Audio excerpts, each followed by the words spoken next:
Okay, so now you've seen Tae Kook form 2 one time. That's a good pace, so if you're trying it, do it around that pace. I'm going to show it a little bit slower now, just if you're learning it. So deep front stance, you do overhead block, step over punch, same stance, so overhead block, punch, very similar to the last form where it was a down block. You turn down block, you go for a side chop, and then a side chop, horse stance. You're going to turn, high block, overhead block, step punch, turn, overhead block, stepping punch. So this is a very basic form. Turning down block, you're going to do some punches on the way down. 1, 2, 3.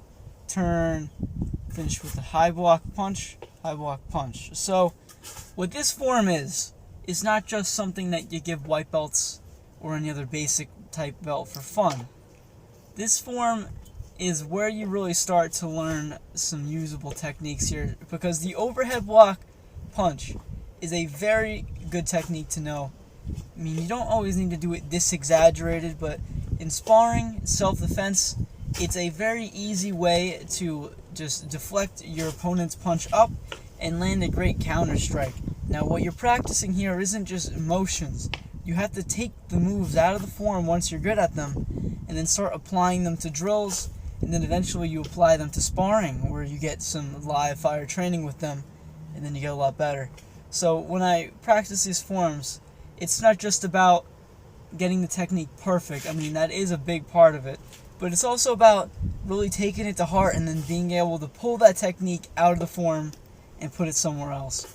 So once you get that great technique down, because you're not doing any crazy motions here, so you don't need high flexibility, you don't need super good balance.